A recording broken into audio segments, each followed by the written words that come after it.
đó cái mà thích tao à. Mà nó. Đi lâu ra tầm một sòn chưa quan gì. Đó cái kia có cu nhỏ. Lấy tủ. Cho ông con trai đó. Ông nó cho chim nó cái gì rồi bà. Ôi. Quả mất kia có trên cái bằng cái thế nào? Thắc quả đây á. Quá có trên tao nó quá. Thì quả nó á sẽ có trên. Là thế thôi. Có trên.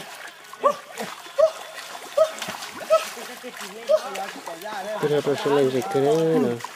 Nó học qua gì phải có hứng đó.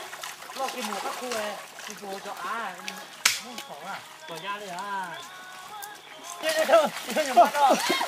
đi kia này nữa. Vô. Cảm ơn cái à. Ô, nhóc cái gì vậy? Chỉ là nó khó chịu chấm hết rồi. Chắc chỉ cho nó chơi rồi. Chắc thế. Đi cái kia để tệ thôi. Có tiền con ra. Chỉ ra thế.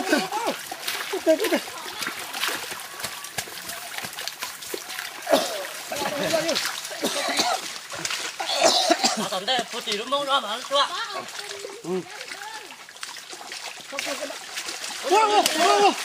Mông nhá.拿好了，好了，我这好。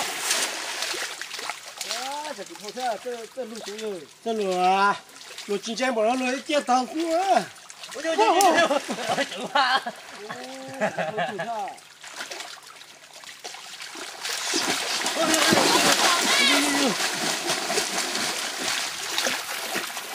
Không có đâu.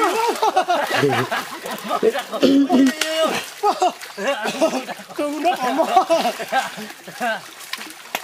Có cái thay phải lấy không được mà. Bỏ.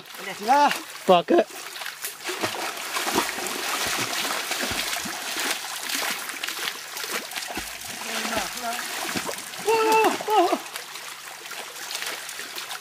Đi đã tỏ đi kia này, đã tỏ thằng cái bông mua xe này này.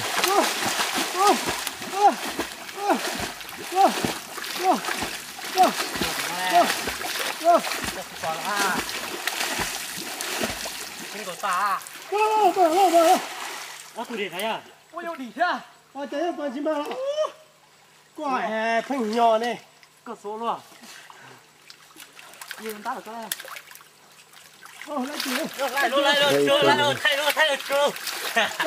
Lấy tiền thì. Ôi lại lọ tiêu. Tiêu luôn. Ôi yo. À ta nhưng bật. Cú bơ sao? À, nó bé tôi chỉ chuyện nó chân chuyện nó cú lo phì bé cô thế màเขาchỉ chân nó bé thôi rồi.แต่สิเรากูจะคือที่เรากูจะตัวตุนเจล้อเจอสิมาตุนเจที่เรากูสิจะเราไปเจอแต่สิเป็นหมันมือจงสิ